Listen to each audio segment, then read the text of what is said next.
Good morning dear viewers. Venkateswarlu teaching English. ఈరోజు ఈ వీడియోలో as a part of grammar we are going to see question tag. So what is question tag basically? This is a part of a sentence.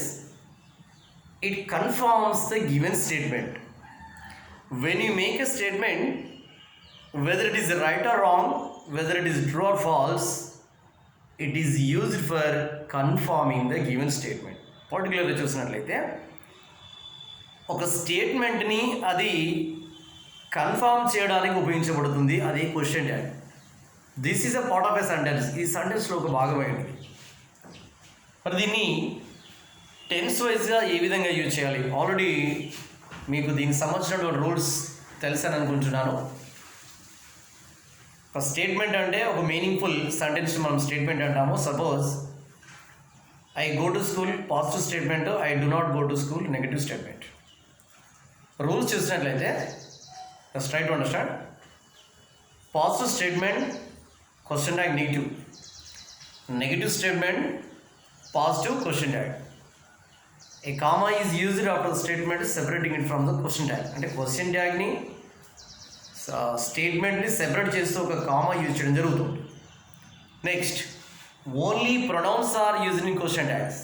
అంటే స్టేట్మెంట్లో subject proper noun use చేసినప్పటికీ అది question ట్యాగ్లో only pronoun మాత్రమే use చేయాలి. ఒకవేళ suppose స్టేట్మెంట్లో కనుక Rama kills Ravana అని ఉన్నట్లయితే అది క్వశ్చన్ ట్యాగ్లోకి వచ్చేసరికి రామ అనేటువంటి నౌన్ హీ అనేటువంటి ప్రొనౌన్గా మార్చబడడం జరుగుతుంది అన్నమాట. హీ అనేటువంటి ప్రొనౌన్ యూజ్ చేయడం జరుగుతుంది. ఒకవేళ గీత సింగ్స్ ఏ సాంగ్ అని కనుక స్టేట్మెంట్లో గీత అనేటువంటి ప్రాపర్ నౌన్ యూజ్ చేసినట్లయితే గీతాకి బదులుగా క్వశ్చన్ ట్యాగ్లో షీ అనేటువంటి ప్రొనౌన్ మాత్రమే యూజ్ చేయాలి. This is one of the rules. Next, after the question tag we have to use question mark. Next, when there is no helping verb in the statement, we have to use do forms. అంటే ఎప్పుడు మనకి helping verbs లేకుండా ఉంటాయి sentence? Simple present టెన్స్లో, simple past టెన్స్లో మనకి only action word మాత్రమే ఉంటుంది. ఈ విషయంలో సింపుల్ ప్రజెంట్లో వచ్చేసరికి అంటే V1 డూ అనేటువంటి లేక డస్ అనేటువంటి హెల్పింగ్ వర్బ్ యూజ్ చేయాలి. అదే సింపుల్ పాస్ట్ అంటే V2 ఫామ్ ఉన్నప్పుడు డిడ్ అనేటువంటి హెల్పింగ్ వర్బ్ యూజ్ చేయాల్సిన అవసరం ఉంటుందన్నమాట. అంటే డూ ఫామ్స్లో సింపుల్ ప్రెజెంట్లో ఐవియు దీనికి డూ అనేటువంటి యూజ్ చేయాలి. ఈ షీట్ ఎనీ సింగులర్ నౌన్కి డస్ అనేటువంటి హెల్పింగ్ వర్బ్ యూజ్ చేయాలి. These are some rules to be follow. ఇప్పుడు మనము సింపుల్ ప్రెజెంట్ టెన్స్లో స్టేట్మెంట్ ఉన్నప్పుడు అది పాజిటివ్ స్టేట్మెంట్ ఉన్నప్పుడు నెగిటివ్ క్వశ్చన్ ట్యాగ్ ఈ విధంగా యాడ్ చేయాలి. ఇప్పుడు మనము ఈ వీడియోలో చూడడం జరుగుతుంది. ప్రత్యేకంగా సింపుల్ ప్రజెంట్ అనగానే మనకి స్ట్రక్చర్ తెలుసు, subject plus U1 plus object. Let us see. Number 1 sentence, I drink milk, నేను పాలు తాగుతాను. అంటే ఈ ఇచ్చినటువంటి స్టేట్మెంట్ని కన్ఫర్మ్ చేయడానికి క్వశ్చన్ ట్యాగ్ అనేటువంటిది యాడ్ చేయడం జరుగుతుంది. నేను పాలు తాగుతాను కదూ.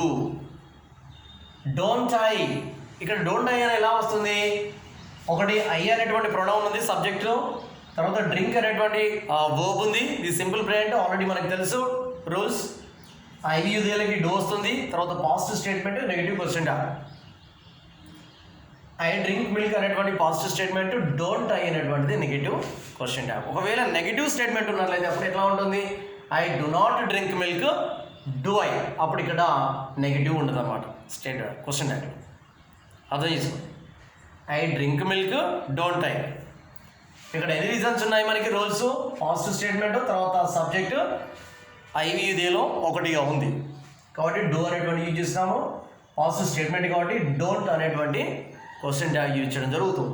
ఇక్కడ ఏదైతే ప్రొనౌన్ ఉందో అదే ప్రొనౌన్ ఇక్కడ సేమ్ ఇక్కడ ఉపయోగించడం జరుగుతుంది అన్నమాట. I drink milk, don't I, నేను పాలు తాగుతాను కదూ.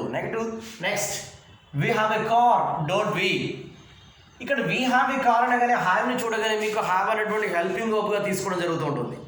ఇక్కడ హ్యావ్ ఒకటి యూజ్ చేసినప్పుడు హ్యావ్ ఫార్మ్స్ అనేటువంటి హ్యాస్, హ్యావ్, హ్యాడ్ అనేటువంటివి ఎలోన్గా ఉపయోగించబడినప్పుడు దాన్ని మనము మెయిన్ వర్బ్గా కన్సిడర్ చేయడం జరుగుతుంది. అంటే ఇక్కడ డ్రింక్ లాగానే హ్యావ్ని కూడా V1 ఫామ్గా కన్సిడర్ చేయడం జరుగుతుంది. How to identify? ఇక్కడ ప్లస్ V3 ఉన్నట్లయితే అప్పుడు ఇది హెల్పింగ్ వర్బ్గా పరిగణించడం జరుగుతుంది. ఇక్కడ ఒకటే యూజ్ చేయడం జరిగింది కాబట్టి ఇది V1 ఫామ్గా తీసుకుని దీనికి డూ ఫార్మ్స్ మాత్రమే యూజ్ చేయడము జరుగుతుంది అనమాట. We have a car, don't we, మాకు ఒక కారు ఉంది లేదా మేము ఒక కారు కలిగి ఉన్నాము కదూ అని దాని యొక్క మీనింగ్ అనమాట. వి హ్యావ్ ఏ కార్, దీన్ని గమనించాలి ప్రత్యేకంగా. Next, you attend the exam, అన్నీ కూడా పాజిటివ్ స్టేట్మెంటే మనం తీసుకోవడం జరిగింది. ఇక్కడ you attend the exam, don't you, మీరు ఎగ్జామ్ అటెండ్ అవుతారు కదూ. ఇక్కడ అటెండ్ V1 ఫామ్ ఉంది, ఇక్కడ యూ ఉంది, IVUలో ఏదో ఒకటి ఉంది కాబట్టి ఇక్కడ డూ అనేటువంటిది వచ్చింది. ఇక్కడ positive statement negative. Don't you, whatever the pronoun you are using in a question tag. You attend the exam, don't you, మీరు ఎగ్జామ్ హాజరవుతారు కదూ. అదేవిధంగా they play chess, don't they, ఇక్కడ దే అనేటువంటిది ఉంది subject. Play chess, play V1 positive statement. Don't they, మీరు chess ఆడుతారు కదూ.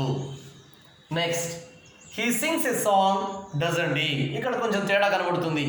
ఇక్కడ హీ సింగులర్ కాబట్టి సింగ్ అనేటువంటి V1కి మనం ఎస్ అనేటువంటిది యాడ్ చేయడం జరుగుతుంది. హీ సింగ్స్ ఎ సాంగ్, అదేవిధంగా ఇవన్నిటికీ డూ అనేటువంటి ఫామ్ యూజ్ చేయడం జరిగింది. ఇక్కడ డస్ అనేటువంటి ఫామ్ యూజ్ చేసాము హెల్పింగ్ వర్బ్స్లో.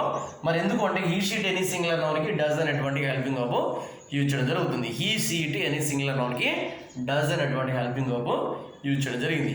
ఇక్కడ IVUలో డూ అనేటువంటి వచ్చింది. తర్వాత హీ షీట్ ఎనీ సింగులర్ నౌన్కి డస్ అనేటువంటి హెల్పింగ్ వర్బ్ యూజ్ చేయాలి. ఇక్కడ whatever the pronoun we are using he. Doesn't he అంటే అతడు పాట పాడుతాడు కదూ. She dances, doesn't she. It kills a rat, doesn't it. ఈ విధంగా మనం చాలా సెంటెన్స్ తయారు చేయవచ్చు. ఈ రకంగా సింపుల్ ప్రజెంట్లో కనుక స్టేట్మెంట్ పాజిటివ్ స్టేట్మెంట్లో ఉన్నప్పుడు నెగిటివ్ క్వశ్చన్ ట్యాగ్ ఏ విధంగా యాడ్ చేయాలి, దీన్ని ఆధారంగా చేసుకుని మీరు వీటిని సేమ్ సెంటెన్స్ నెగిటివ్ స్టేట్మెంట్గా మార్చి పాజిటివ్ క్వశ్చన్ ట్యాగ్ కూడా మీరు యాడ్ చేయడానికి అవకాశం ఉంటుంది. కాబట్టి మీకు అర్థమైందని అనుకుంటున్నాను. ఈ విధంగా మీరు మీ నిజ జీవితంలో కూడా ఇలాంటి ఖచ్చితంగా యూజ్ చేయాల్సిన అవసరం ఉంటుంది. కాబట్టి నేర్చుకొని ప్రాక్టీస్ చేయండి. Use in your daily life situations. Okay, make your self good communicator. Okay, thank you all.